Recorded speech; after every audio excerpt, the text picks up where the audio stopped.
Alright ladies and gentleman, मेरा नाम है अर्पित पाठक। आप हैं उस साइड दलाल स्ट्रीट। आज है बाजार की छुट्टी, लेकिन कल है एक्सपायरी, इसीलिए हम बना रहे हैं वीडियो। आज हम चर्चा करेंगे किस चीज़ की।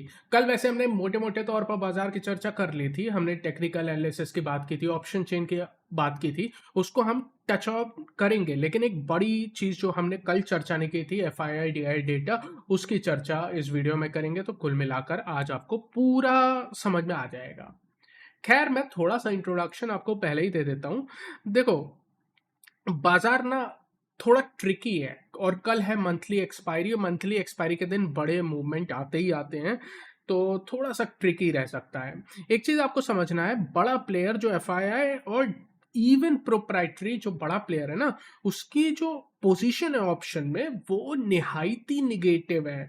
इससे मुझे एक चीज समझ में आता है कि बाजार थोड़ा सा सेल ऑन राइज की तरफ रह सकता है, पहली बात।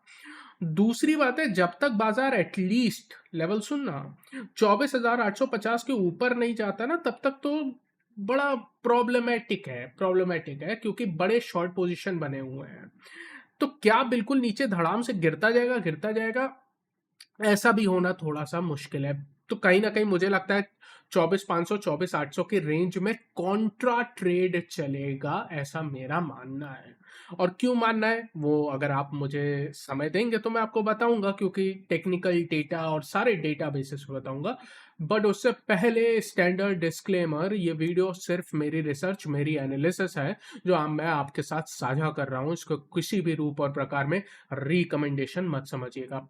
दूसरी बात है, कृपया करके लाइक एंड सब्सक्राइब करें अगर आपको मेरे वीडियो से वैल्यू मिलती है। आपकी वजह से ही चैनल पॉसिबल है दोस्तों। अगर जो न्यू लोग हैं चैनल पे आ रहे हैं, यकीन मानिए आपको इस चैनल से वैल्यू मिलेगी, इतना मेरी आपसे कमिटमेंट है। आप अगर लाइक एंड सब्सक्राइब करेंगे तो क्या होगा, एल्गोरिदम खुश होगा, वो बहुत जरूरी है। लंबा मांग लिया, आइए स्टार्ट करते हैं। ठीक है, आप जानते हो टैरिफ का नोटिफिकेशन के बाद जो हमारा लास्ट सेशन था ट्यूसडे का, वो सेंसेक्स की एक्सपायरी भी थी, और उसके बाद बाजार में गिरावट देखने को मिली है। गिरावट के बाद एक गैप फिल किया है। अच्छा, कल कमेंट सेक्शन में देख रहा था, क्योंकि मैंने आपसे क्वेश्चन भी पूछा था, तो एक कमेंट ये था कि गैप कहाँ फिल अप हुआ है। नहीं, ये रीसेंट जो 14 अगस्त 14 अगस्त के बाद का गैप है, वो तो फिल हुआ है ना। आप कहीं पीछे वाला तो गैप की बात नहीं कर रहे हो, ये वाला गैप फिलअप हो गया है। 14 अगस्त से लेके 18 अगस्त के बीच का जो गैप है, वो तो फिलअप हो गया है कल के फॉल के वजह से। ठीक है, तो ये वाले गैप की मैं आपसे बात कर रहा था। तो टेक्निकली देखो, निगेटिव है ये तो आपको पता है, बेयरिश मारूबोजो बनी है, बड़े हाई वॉल्यूम पे बनी है, ये सब चीजें छोड़िए। दो मुद्दे पे आइए। आर्ली टाइम फ्रेम पे अगर आप जाएंगे तो RSI 30 के आसपास है, थोड़ा सा ओवरसोल्ड है, पहली बात। दूसरी बात है, अगर आप 1 मिनट के टाइम फ्रेम पे जाएंगे तो जितना डेली पे आपको लार्जर वॉल्यूम दिख रहा है, वो पूरा वॉल्यूम आपको आखिरी आधे घंटे में ही हुआ है, और आखिरी आधे घंटे में बाजार संभलने का प्रयास किया है, यानी गैप फिल करने के बाद यहां पर बाय ऑर्डर आए हैं। तो किसके आए होगा आज हम बता सकते हैं, DII का आया है, क्योंकि हमारे पास आंकड़े हैं। तो मैं आंकड़ों पे जल्दी चलूंगा, मोटी मोटी तौर पर आपको बताता चल रहा हूं। अगर हम ऑप्शन चेन में आएंगे तो ऑप्शन चेन बहुत मतलब आपको क्लियर लेवल दे देगी। ऑप्शन चेन में एक चीज समझना है, जैसे RSI हल्का सा ओवरसोल्ड है, वैसे ही पुट कॉल रेशियो 0.6 है। ओवरसोल्ड कहीं से नहीं है, लेकिन हल्का है। तो गैप डाउन ओपनिंग हो गई, मान लीजिए 24,600 24,550 के आसपास खुलता है, वहां पे शॉर्ट करने पर आपके ट्रैप होने की संभावना बहुत ज्यादा है। अंडरलाइन कर लीजिए, क्लियर है बात। ठीक है, दोबारा नहीं बोलूंगा, क्योंकि आप बैक करके देख सकते हैं। अब मैं आपसे बात करता हूं रेजिस्टेंस की। आप भी जानते हो, मैं भी जानता हूं, 25,000 पे रेजिस्टेंस है, कोई बात इसकी करने की जरूरत है नहीं है। लेकिन दूसरी बड़ी रेजिस्टेंस अब 24,800 पे हो चुकी है। इसीलिए मैं कह रहा हूं, जब तक 24,850 के ऊपर नहीं जाता, 24,800 पे अच्छे खासे कॉन्ट्रैक्ट हैं। 24,850 के अगर ऊपर कल क्लोजिंग देगा, तभी हम मानेंगे बाजार में रिकवरी है, कोई तेजी है, कोई स्ट्रेंथ है, वरना मानने की जरूरत ही नहीं है। तो 24,800 ये है लेवल, जो आपके लिए बहुत बहुत बहुत इंपॉर्टेंट रहेगा। ठीक है, नोटेड हो गया। नीचे के साइड सपोर्ट का है 24,500 पे सपोर्ट है, 24,500 पर बड़ी सपोर्ट वहां पर है। इसके बीच में क्या कहीं सपोर्ट बन के आ रही है? तो अगर हम देखेंगे 24,000 लगभग 600, 24,600 पर भी एक सपोर्ट है। 24,600 पे माइनर है और 24,500 पे बड़ी है, तो इसको नोट करिएगा। 600, 500, मैं आपको एग्जैक्ट लेवल बताऊंगा, अभी सिर्फ ऑप्शन चेन से हम देख रहे हैं, वरना टेक्निकल ऑप्शन चेन और बाकी सारे डेटा मिला के लेवल्स तो ऑब्वियसली मैं आपको बताऊंगा, लेकिन ऑप्शन चेन आपको ऑलरेडी एक अच्छा इंडिकेशन दे देती है। पुट कॉल रेशियो मैं बता चुका हूँ 0.6 है। कल बाजार कमजोर था तो निफ्टी 50 में भी 50 में से 42 शेयर नीचे थे, और मिड कैप स्मॉल कैप में भी कल प्रॉफिट बुकिंग आपको देखने को मिली है, तो कहीं ना कहीं रिटेल की भी सेलिंग है। अब आते हैं बड़े आंकड़े पर, एफआईआई के आंकड़े पर। एफआईआई की तरफ से भारी भरकम 6,500 करोड़ की बिकवाली हुई है, और बहुत भारी बिकवाली है, बहुत बहुत बहुत भारी बिकवाली। और ऑब्वियसली टैरिफ जैसे ही नोटिफिकेशन ट्रंप की तरफ से आया तो किसने बेचा सबसे पहले? हमारे एफआईआई ने। लेकिन उसके सामने डीआई ने 7,000 करोड़ की खरीदारी की है, बहुत बड़ी खरीदारी है, तो इनको भी हमें बोलना पड़ेगा कि डीआई की तरफ से बड़ी खरीदारी है। तो आखिरी आधे घंटे में खरीदने वाले गैप फिलअप के बाद जो ये खरीदने वाले हैं ना, जो वॉल्यूम दिख रहा है, ये ऑब्वियसली डीआईआई की बाइंग है, अब इसमें कोई दो राय नहीं है। इंडेक्स फ्यूचर 1,300 करोड़ बेच रहे हो, ये बहुत बड़ी बात है यार। मैं इसके बारे में अभी चर्चा करता हूं, बस एक डेटा बता दो, स्टॉक फ्यूचर 34 करोड़ है, इग्नोर करिए। इंडेक्स फ्यूचर 1,300 करोड़ बेचा है। 1,300 करोड़ बेचना बहुत बड़ी बात है, क्योंकि ऑलरेडी एफआईआई इंडेक्स फ्यूचर में 1,75,000 कॉन्ट्रैक्ट से ज्यादा शॉर्ट है, और एक्सपायरी के जस्ट पहले शॉर्ट बढ़ा के गए हैं, तो ये बड़ी बात है। अगर आप ऑप्शंस की भी एनालिसिस करेंगे तो एफआईआई की तरफ से कॉल बेचे गए हैं और पुट भी खरीदी गई है। और अगर आप प्रोप्राइटरी, जो मैं कहता हूं कि हमारे देश में सबसे स्मार्ट ट्रेडर हैं प्रोप्राइटरी ट्रेडर्स, डीआई तो ट्रेडर है ही नहीं, तो डीआई का इसीलिए आप में आंकड़ा देख ज्यादा इंपॉर्टेंस होती नहीं है, वरना आप देख रहे हैं ना न्यूज वाले 30 दिन से डीआई खरीद रहा है, बाजार ऊपर गया नहीं गया, क्यों? डीआई का इंपैक्ट पड़ता नहीं है उतना बाजार पर, ट्रेडर्स के पॉइंट ऑफ व्यू से, इन्वेस्टर्स के पॉइंट ऑफ व्यू से बहुत इंपॉर्टेंट है, इसको मैं कई बार बता चुका हूं। प्रोप्राइटरी की तरफ से भी कॉल बहुत जबरदस्त बेची गई है, तो बड़ा जो ट्रेडर है, चाहे आप इसकी बात करिए एफआईआई की, चाहे आप प्रोप्राइटरी की बात करिए, कॉल बेच रहे हैं।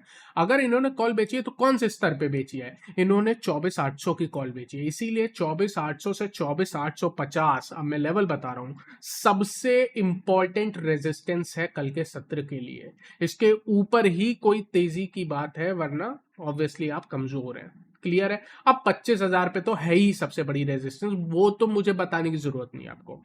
नीचे के साइड 24,660 से 24,600, इंग्लिश में बोल देता हूं 24,660 से 24,600, ये अच्छी सपोर्ट है, कमजोर नहीं, अच्छी सपोर्ट है। और नीचे फिर 24,500 है, और अगर कोई अनहोनी हो जाती है, डोनाल्ड ट्रंप पागल हो जाते हैं और कुछ मतलब कर ही देते हैं, तो 24,350। मंथली एक्सपायरी है, तो हर एक लेवल आपके पास होने चाहिए, तो नोट करिएगा, बड़े मूवमेंट मंथली एक्सपायरी पे आते हैं। और एक और चीज है, आई थिंक ये वाली monthly expiry last monthly expiry है निफ्टी की, जो कि थर्सडे को हो रही है, तो इसके बारे में भी हम चर्चा करेंगे, अपकमिंग वीडियोस में चर्चा करेंगे। अब थोड़ी बात कर लेते हैं हम, कल मैंने आपसे एक सवाल पूछा था कि क्यों आईटी सेक्टर 25% एडिशनल टैरिफ के बाद ज्यादा नहीं गिरा, बाकी सारे सेक्टर सबसे ज्यादा गिरे, आईटी कम गिरा, एफएमसीजी बिल्कुल नहीं गिरा। एफएमसीजी क्यों नहीं गिरा वो तो आप जानते हो, डोमेस्टिक कंजम्पशन है। मेरा सवाल आपसे था आईटी के लिए, आप में से बहुत लोगों ने बहुत सही प्रयास किया है और सही उत्तर भी दिए हैं, कुछ ने उल्टे उत्तर दे दिए, मतलब आप समझ रहे थे लेकिन आपने लिखा उल्टा है, ऐसा मुझे प्रतीत हुआ। आंसर ये है कि जब आपका टैरिफ लगता है, टैरिफ सिर्फ गुड्स पे लगता है, गुड्स पे मतलब सामान पर, सामान जैसे कि ये पेन हो गया, ये कॉपी हो गई, बाइक हो गई, कार हो गई, कोई मशीन हो गई, कोई पार्ट हो गया, ये सारे गुड्स कहलाते हैं, जिसको भी आप छू के टच कर सकते हैं, अंग्रेजी में जिसे टेंजिबल बोलते हैं। ये गुड्स पर आपका टैरिफ लगता है। जैसे ही सर्विसेज की बात आती है, सर्विसेज पे टैरिफ नहीं लगा है अभी तक, तो सर्विसेज पे क्योंकि अभी टैरिफ नहीं लगा है तो उतना इम्पैक्ट नहीं है। आईटी अपने आप ऑलरेडी खराब चल रहा है, वो तो एआई और बाकी सारी चीजों की वजह से है, बट 25% एडिशनल टैरिफ के नोटिफिकेशन का इम्पैक्ट आईटी सेक्टर पे इसलिए कम पड़ा है क्योंकि वो सर्विस में आता है ना कि गुड्स में। गुड्स वाले ज्यादा इम्पैक्ट हुआ है, सर्विस वाला थोड़ा कम हुआ है। उस पे बाकी वाइकेरियस, भारी शब्द यूज कर दिया, वाइकेरियस आपको इम्पैक्ट पड़ा है।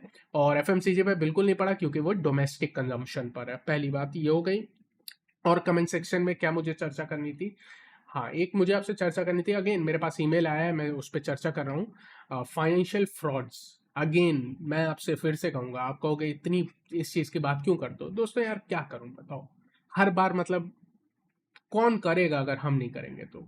पॉइंट ये है, मैं आपको फिर से याद दिलाऊंगा, कृपया करके किसी के हाई रिटर्न दे देंगे, हम आपका पैसा मैनेज कर देंगे, हम आपको ऐसा कोर्स बेच देंगे जिससे आप रोज का इतना रुपए निकाल लेंगे। भाई ये सब संभव नहीं है, कृपया करके इनसे दूर रहें। अब क्यों दूर रहें, थोड़ा सा मैं नई बात करता हूँ, ऐसी बातें नहीं करता हूँ। दिक्कत क्या है, जैसे हमारे पास अभी केस आया है मेल पर, है ना। अब मान लीजिए किसी एक कंपनी ने उनसे पैसा ले लिया।